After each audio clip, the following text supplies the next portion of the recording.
Now, at 8:43 on this Friday morning, it is time to keep with Cristiano Ronaldo and talk about his club future. Delighted to welcome Sam Lee of The Athletic back to the show. Good morning to you, Sam. Morning. Is Ronaldo going to be a City player at the end of this window? There's a good chance as it stands. I suppose the difficult obstacle, well, there's two. City don't want to pay a fee and Juve are insistent on one, but Juve obviously want to get rid and City obviously want to buy him, so a compromise there isn't too difficult to imagine. The only other thing is, George Mendes has kind of put this on the table by suggesting it to City at a time when City started to think that Kane was less likely to happen. And I don't think it would be Ronaldo's first choice. I'm sure he was offered to other clubs, and I'm just thinking hypothetically, if Mendes were to say, "Shall I offer around other clubs?" and maybe other clubs would be stirred into action, then maybe they could come and do a deal late on. But certainly, as it stands today, Ronaldo does want to join City. City do want to sign Ronaldo, and it's just left to City and Juventus to sort it out. And there's going to be talks today, so it could certainly happen. What would have been ahead of Manchester City on Ronaldo's list? You'd imagine, hypothetically, if United were in for him again, it would certainly make it easier for him to go back. I think sporting-wise, I do think City's the better option, obviously. Yeah. Because they're the better team and they got the better structure. But the whole history with United and the fact that United, they're no mugs these days. They're in the title race this season, you'd have to say. That would be possible. But obviously that would depend on if United wanted to do it. I don't know. Who doesn't want to play for PSG these days? Sure. And I think Ronaldo, Real Madrid were offered as well. Do you want to get Ronaldo back? And they didn't. And obviously they're not going to go that way. But in terms of clubs that he would have definitely said, yeah, okay, we'll go and do that. There's three straight off the bat. But obviously City are up there. City are definitely up there because they're one of the best teams in Europe. It's actually a really interesting conversation then about City's place in the transfer sagas that we've seen this season, and we will get to Harry Kane in just a moment. But when it comes to Lionel Messi and it comes to Kylian Mbappe, I think you've written about this in the past, in fairness. Why exactly is it that Manchester City perhaps didn't look like they had a real chance in either of those sagas? And I accept that I'm talking about Mbappe in the past tense here, as if he's already signed for Real Madrid or something. Yeah, well, it's just, I'm always wary in these situations because everyone's trying to work out your agenda these days. You can't just write something without somebody thinking they know the reason why you're saying it. And obviously in this case, there's a lot of it's City putting a brave face on things, and they do that. But with Messi, it just wasn't on the table this year. Last year, obviously, it was, and in 2016, it was.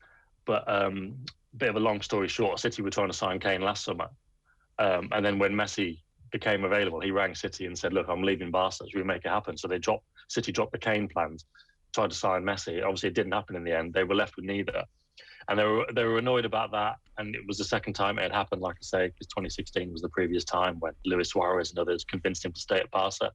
So this time they just went, "We're not getting into that." It must also be said, that everyone just expected Messi to be staying at Barca. Messi expected it. So all summer it was just, well, Messi's staying anyway, and we're not happy with how it went, so we're not going to do anything. And then when the opportunity came around, it was out. They're still going to get Kane, so they stuck with that because they thought they were going to get Kane. And as for Mbappe, kind of similar, but I think they just know he wants to go to Real Madrid. Yeah. That's simple as that. They know he wants to go to Real Madrid. But also they tried to sign him in 2017 when he left Monaco for PSG, and it didn't go through. He rejected City, so they thought, well, he doesn't want to come to us. He wants to go to Real Madrid, so forget it. We shouldn't overly labour the point of Messi, considering it's a done deal now and it's relatively old news. But just on something you said there is quite interesting.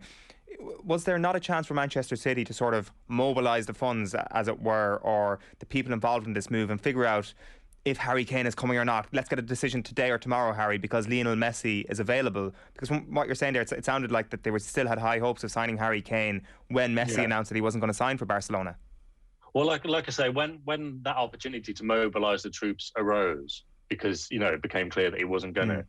There was also this other stance that City had just said, well, no, you've effectively messed us around twice, so we're not getting into that again. So I mean, they couldn't have even said to Kane, "Go give us an answer in 24 hours," because they always knew it would be difficult, and they suspected it would drag on. But obviously, they always thought they were going to get him, even if late in the window. They knew it wasn't going to be easy.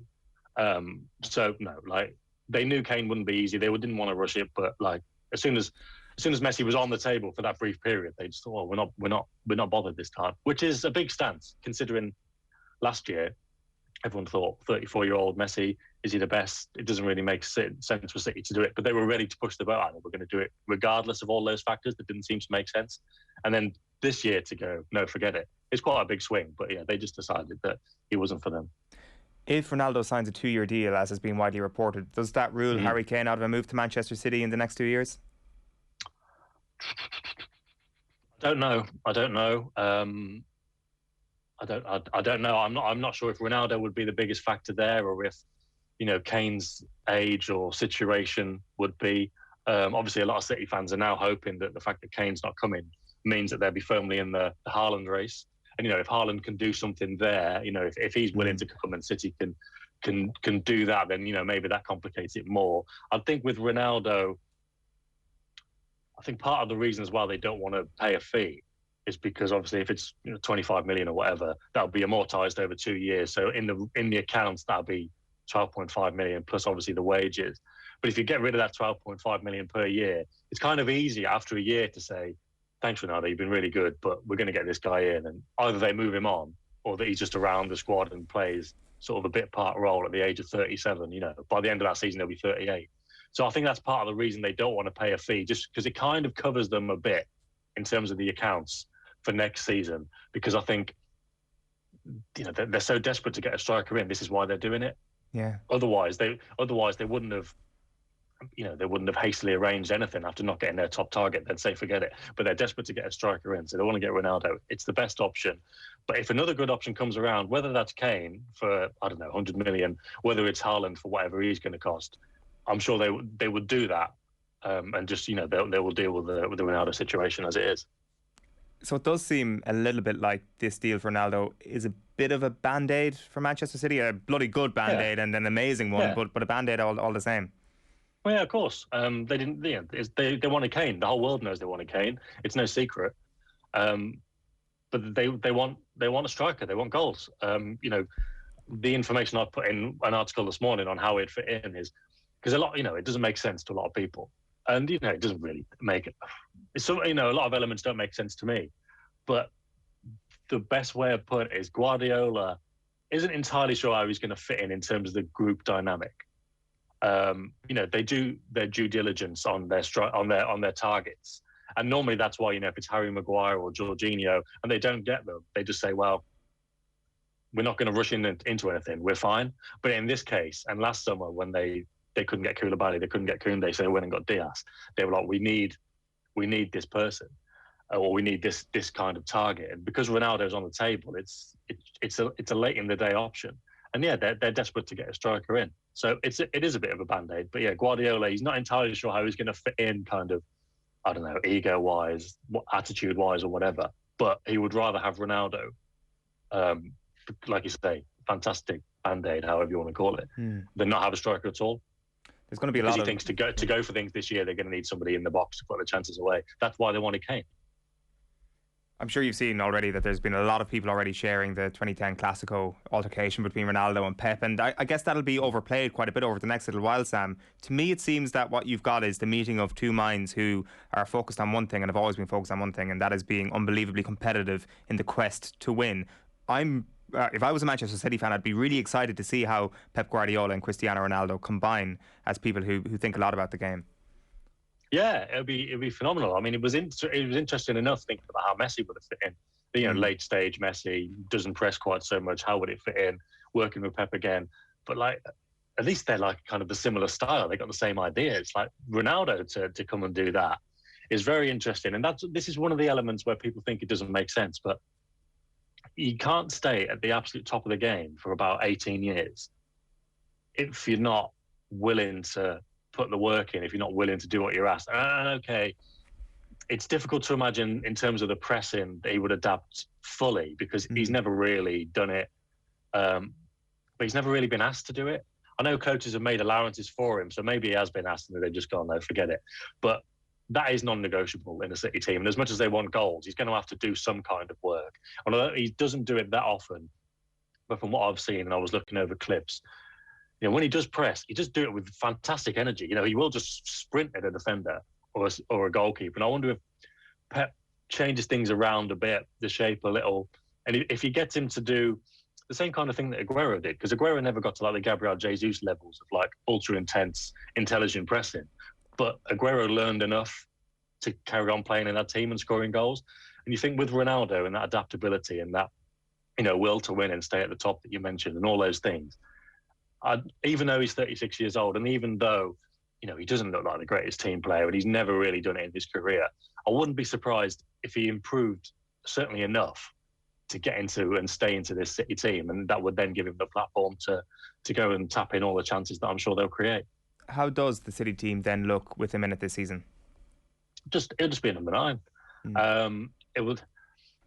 It's interesting because with Kane, they wanted Kane because he could be a classic number 9, stay in the box, but he could also be a false 9 and drop off and bring others into play. And Ronaldo can do a bit of that. It's interesting, actually, because I think the general assumption is he's just a penalty box striker now. And he has been, that was the evolution in his game from about 5 or 6 years ago. But last season, he was doing a bit more outside the box and a bit less in it. So that suggests that he could do either role that Pep wants. But I think if you look now at what Pep's been saying, for example, after the Norwich game at the weekend, when he played Ferran Torres, who's traditionally been a right winger, as a centre forward, and he played Gabriel Jesus, who's traditionally been a striker, as the right winger, he was saying we need the movement inside the box and the determination to stay inside the box and make the movement towards the goal. He said, whereas Jesus drops off and links up with other players, we need somebody to make those movements in the box. So if that's what Pep wants from his number 9 and he's using Ferran Torres there for that, then that's what he's going to want from Ronaldo. Stay in the box, make those runs, win headers. When's the last time you saw a City striker really win headers in the box? And probably going back to Edin Dzeko days, really. Wilfred Bonny, possibly. But just win those headers that City sometimes resort to putting into the box when they can't get going. Those difficult days when they can't break a team down, so they put the ball in the box. Get Ronaldo on the end of them. So that's what his role is going to be. It's just going to be as a pure number 9. Maybe he can drop off at times. He will be expected to back to goal, maybe on the halfway line, bring others in and sprint towards the goal and try and get it on the end of it again. But mainly just penalty box predator. Does it affect who plays either side of him and even who plays in midfield, having Ronaldo as your number 9? I don't think so because, it might do, but not in the sense it would be a problem because, Guardiola's got thoughts for everything. And if you play in a certain type of play, he thinks and picks his teams with such depth of knowledge that we could never comprehend.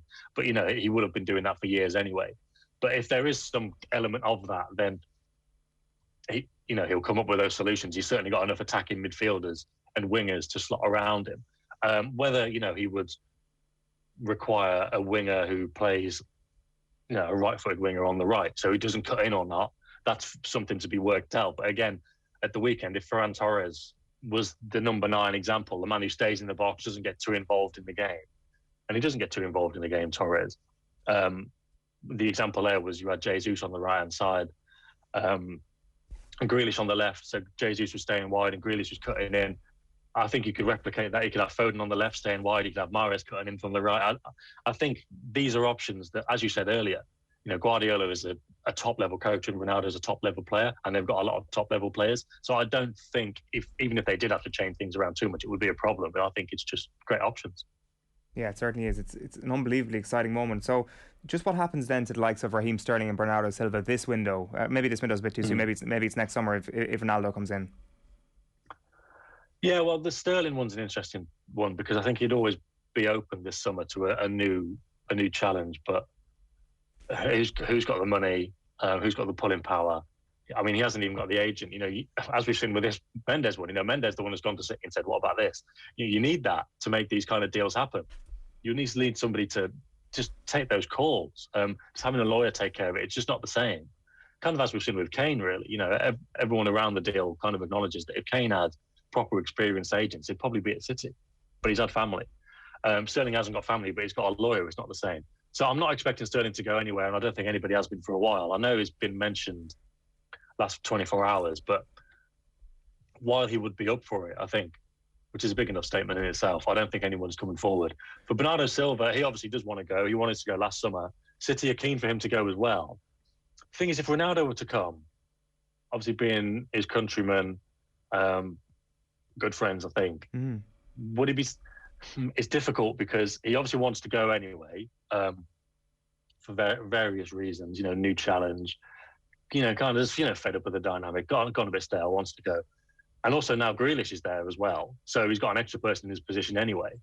But would that be overridden by Ronaldo coming? That's an interesting one. I don't know the answer to that. But he was the one that City were working hardest on. So when Mendes was in Manchester last week, trying to get Ronaldo on the table, and it didn't work at first because Kane was still an option. But he was trying everything to try and get Bernardo a move because Bernardo's desperate for a move, and City are very happy to let him go, just to grant him his wish and free up the space in the squad. And obviously at that point it was, if they could get 50 million, then it would help towards Kane. So it's an interesting one now. It's late in the window. I'm wondering if Saul leaves Atletico Madrid for Chelsea, then that opens up a spot at Atletico Madrid. But then would that have to be a loan with an obligation to buy? It's just the situation in the window this year. It's very difficult to envisage these things happening. Like Laporte could have gone, but probably won't. Gabriel Jesus could have gone earlier, probably won't, and he's more likely to stay now anyway because I think he's happy with this wide role. And there's another one, Mahrez. If they'd have had an offer for Mahrez because he's got 2 years left on his contract, he could have gone if he wanted to. So it's one of these where players have been available, but it's very difficult to move around this summer. For sure. One last thing I just want to ask you about, Sam, because I remember you writing a piece for The Athletic a few years ago about the signing of Rodri and how it was basically foreshadowed for years that the intricacy with which the Manchester City transfer department pre-planned their moves is incredible. So it's kind of a two-pronged question. First of all, the band-aid nature of this signing, does that go against it? But second of all, does it speak to maybe the fact that Pep Guardiola has stated this week that the avenue for him to leave the club is probably going to become more apparent over these next couple of years?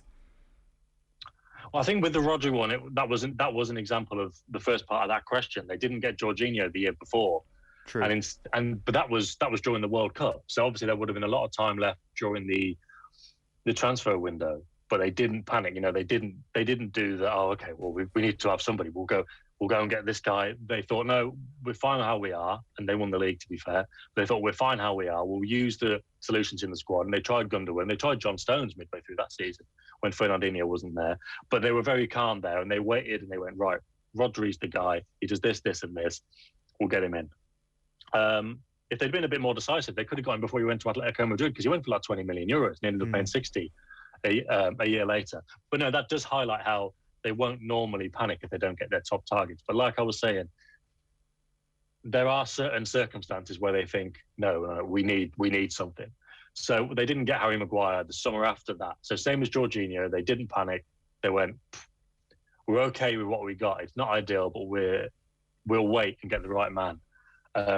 They wanted that to be Koulibaly last summer, and it didn't happen. And then they went to Jules Koundé at Sevilla because they thought, well, we need somebody. We didn't get anyone last year. We really need somebody. And Koundé didn't happen. So they went, okay, Diaz. And the thing, Benfica's financial situation changed. So Diaz became more possible. So that shows that sometimes if they realise they really do need somebody and they don't get their top target, then they will act and they will go and get somebody else. And now this is what we're seeing with Kane. They wanted Kane last summer. They shelved it themselves for Messi. Didn't get him. They thought they were going to get him this summer. They've realised they couldn't. So they've gone, we really do need something here. This is one of those emergency situations where we need something. And it might not be perfect. It's probably not as good a fit as Diaz was, actually. Yeah. But there's enough there with Ronaldo. Fee, the fact he scores loads of goals, the fact that he's, a winner, happy to make the move. There's enough there for City to go, yeah, this is a good deal, because they desperately realise they want and need a striker. And maybe, like you say, it would help ensure that the last years of Guardiola's time at City go well. Because if they don't win the league this year, all of a sudden people are saying, oh, it's 3 titles in 6 years. With this squad, is it good enough? And then he goes into what would be the last year of his contract, and people saying, he needs to do this, he needs to do that. You remember what it was like at the start of last season? When City weren't going well and he hadn't signed the contract, there was a lot of, is this guy the right man? Is he still up for it? He looks grumpy, he doesn't look happy, he looks ready to leave. If you were to go into next season with them not having won anything this year, it's just not an ideal situation to be in. So they want to give themselves as good an opportunity to keep the success rolling. And they believe that the best way to do that is a striker. And they've ended up with Ronaldo because, well, they might end up with Ronaldo if they can get over the line, because Kane didn't happen. Sam, always interesting chatting to you. Thanks a million for that this morning. Thanks very much, guys. Cheers.